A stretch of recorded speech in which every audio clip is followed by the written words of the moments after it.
Sir இப்போ வந்து ஒரு சர்வேயர் வராரு, அளவு பண்ணிடுறாரு, பதிவு செய்கிறாரு. ஆனால் அது தவறாக போயிடுச்சு அப்படின்னா அதுக்கான இழப்பை யாருக்கிட்ட பெற முடியும் சார்? தவறாக போயிடுச்சுன்னா நம்ம வந்து திருப்பி அதை சரி பண்ணுறதுக்கு தான் பார்க்கணும். தவறாக போயிடுச்சு அப்படின்னா யார் மேலே தவறு அப்படின்னு அவர் மேலே புகார் கொடுக்க முடியும். ஏன் தவறாக பண்ணாங்க, நான் வந்து ஏன்னா நீங்கள் அதை அளக்கிறதுக்கு நீங்கள் பணம் கட்ட போகிறீங்க, செலான் கட்டி தான் நீங்கள் பண்ணுவீங்க. ஓகே, நம்ம பணம் கட்டி அதை அளக்கும் போது கண்டிப்பாக இது தவறாக இருக்குது அப்படின்னு சொல்லி நம்ம புகார் கூறி அதை சரி பண்ணுறதுக்கும் அவங்க பேரில் நடவடிக்கை எடுக்கிறதுக்கும் கண்டிப்பாக நமக்கு ஒரு வாய்ப்பாக தான் இருக்கும். அதான் சார், இப்போ வந்து இதை மீண்டும் நீங்கள் அளவு செய்யுங்க அப்படின்னு சொல்லிட்டு ஒரு ரெக்வெஸ்ட் சர்வே கொடுக்கறதுக்கு என்னென்ன பண்ணணும் சார்?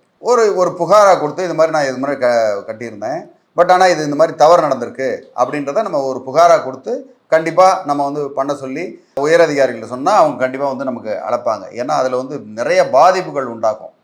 அந்த நில அளவு வந்து தவறாக இருந்தாலோ இல்லை ஒரு பக்கம் இல்லவே இல்லை, ஒரு சில நேரங்களில் என்ன நடக்கும்னா கிழக்கு மேற்கில் மட்டும்தான் சொல்லியிருப்பாங்க, தெற்கு வடக்கில் என்ன இருக்குன்னே சொல்லாமல் போகிறதுக்குள்ள வாய்ப்பு இருக்குது. இந்த மாதிரி ஒரு சில கேசஸ் உண்டு. ஸோ அப்படி இருக்கும்போது நம்ம திருப்பி ஒரு புகாராக எழுப்பி அதை சரி பண்ணிக்க முடியும்.